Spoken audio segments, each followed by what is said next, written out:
So here I want to talk about a few tricks regarding bolt positions. So I have a column, I have a plate, an end plate, and a beam, and I want to create some bolts over here. I've created a sectional view over here so I can see the column from the side, the plate, and the beam.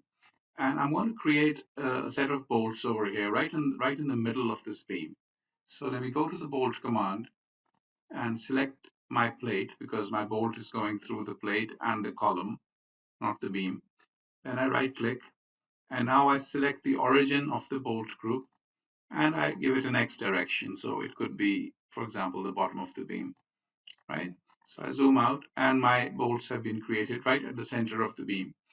Now, many times when we are dealing with bolt positions, let me go to the bolt positions tab and maybe I want a few extra bolts over here, several bolts, say 4 rows of bolts or 3 rows of bolts.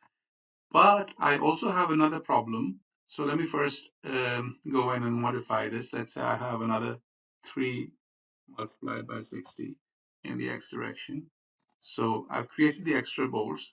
But what I wanted was that I want all these bolts to be centered along the beam, right? They should always be at the center of the beam. Now I've created the first two at the center, but then I've added the bolts, but they're following the x direction.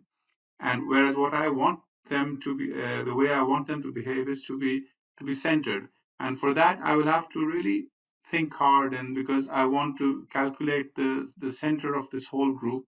So this is 60, 60, 60. So the middle is over here. The total length is about 180.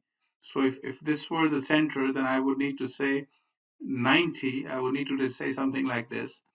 Say I would need to say minus 90, and then I would need to say 3 into 60 or something like that. And in that case, the bolt would be centered.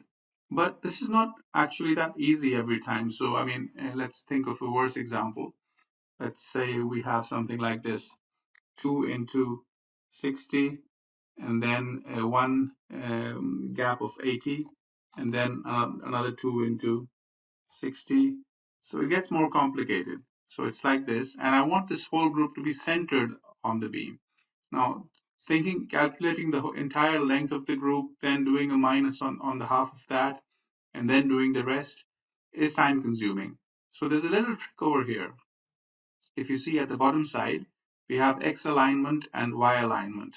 And if I simply go to the X alignment and instead of the front, which is the default, what the default behavior is, it will follow the X axis from the origin. If I change that to middle, COMOSYS will automatically, even with using these numbers, which you had intuitively entered as 0, 2 into 60, 80, and 260, that whole group, the half of that distance will be taken and it will be shifted upwards because it knows that what the user wants is to middle the group around the origin. This is the meaning of middle. You middle it around the origin no matter how I've entered these numbers. And if you go back to the default, which is front, that would mean that you take that origin and you basically follow these numbers in the x direction. So this middle option is very useful if you want to, if you have a situation in which you want to middle the bolts, not just once, but maybe you want to come back and modify these numbers later on. And in each case, so let's say you come back and you say 0, and you say 3 into 6 or 4 into 60 maybe. So if you do that, it will always keep them middled, no matter what your numbers are. So if you were to add, for example, if you were to make 60, 40, and 60, then whatever your numbers are, they will still remain in the middle of the beam. And this is very useful. And we have a similar alignment in the y direction as well, right, middle, and left.